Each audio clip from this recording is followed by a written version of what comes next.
I think that the things that have brought us here today tell us a lot about the development of our continent of Africa. I'm beginning by saying that the place of the diaspora, the status of people in the diaspora, of the African diaspora, is intimately linked with what happens on the continent. And Africa strong and performing transforms your position and your status here in Europe. But an Africa which continues to live the narrative of poverty, hungry children, people going across the Sahara, going in rickety boats and dying in Lampedusa to get to Europe. That Africa is not a narrative that is going to help you over here. So I think between you and us, our main task is the transformation of the continent. And why do I say so? Just one simple example. The Chinese diaspora is supposed to be some 60 million people. And in the table of states, they constitute the 25th country in the world. They're saying that of the 52 billion foreign investment that went into China in the 80s and 90s that transformed China into what it is today, the manufacturing hub of the world, 50% of that, 26%, came from the Chinese overseas community. And that development of China that has taken place has changed the status and the position of Chinese all over the world. So I want you to take those statistics very seriously, because that is the transformative connection that we want to make with the African diaspora.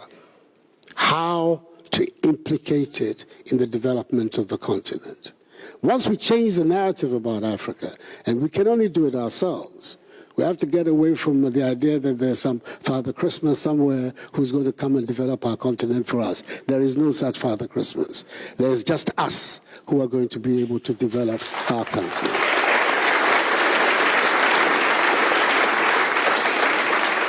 So once that mentality is our mentality, that we have to do it ourselves, then our relations with other people become that much more structured and punctilious, if you like.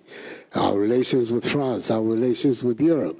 Our relations with Europe is a natural one. You look at the geography of the world, Africa and Europe are natural partners. There's just this small strip of water, the Mediterranean, that separates the two of us.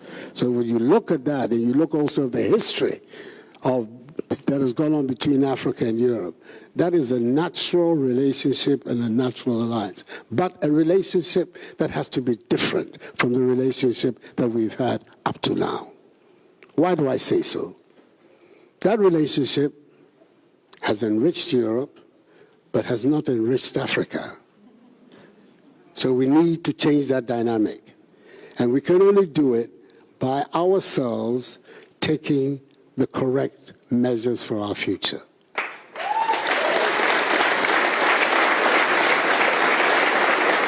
So that's where my focus is. And that's why I'm very excited about the possibility of having this encounter, that we can all begin to speak the same language, the language of cooperation, the language of collaboration, but to a different end. It cannot be right that the continent that has allegedly the wealthiest resources of all the continents of the world is also the home of the poorest people on the globe. That disconnect is not a good disconnect, and we need to work to change that disconnect. So when we're then talking about the need for self-reliance, it is because particularly important is to recognize that we have the resources. We have the youngest population in the world. 25% of our population is under the age of, 19. It's a huge amount of resource, of potential strength. And once we do the educating, we find the means to do the educating of this population and giving it skills, then we are putting Africa on a path of very, very strong economic growth. We can replicate what has been done in Asia, if, like them, we maintain the discipline and the correct analysis of what we need to do to move our continent forward.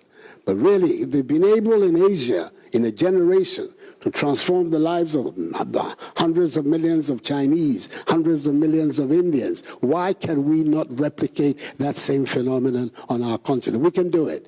And I have no doubt that those of you here can make a big input into that transformation that we're all looking for.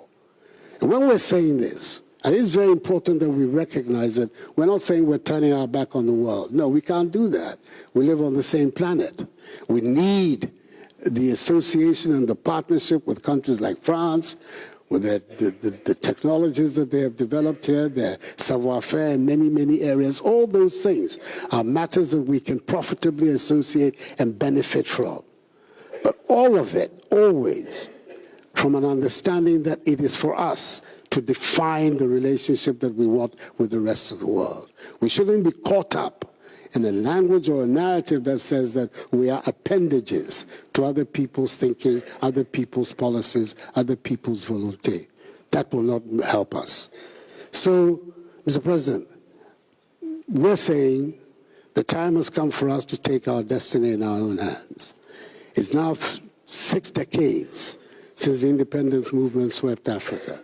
And those who led it, did so on the understanding that independence would bring not just freedom as sovereign states, but would also provide us the base for the social and economic transformation of our countries. That still hasn't happened. But the pointers are all very, very positive towards the future. And there are several countries on the continent. I would get into a lot of trouble if I started identifying them here, as I should mention, and I won't mention anyone. But there are several on the continent that visibly you can see are on the right way forward for what we need to do. But in concluding, there's just one thing that I want to say to my brothers and my sisters of the African diaspora in this room. And that is something that perhaps when I hear the way in which there's a lot of concern about the status in France and barriers in France. But there's one thing that all of you should remember, and I hope that you will associate this with me. The destiny of all black people in the world, wherever they are, is bound up with Africa. Let me repeat that. The destiny of all black people in the world is bound up with Africa. And performing Africa elevates the status of all black people around the world. And non-performing Africa continues the situation where black people around the world are looked at. So, thank you for this opportunity to come and speak to you. On peut faire beaucoup ensemble. Voilà ce que je voulais dire. Merci beaucoup, Monsieur le Président.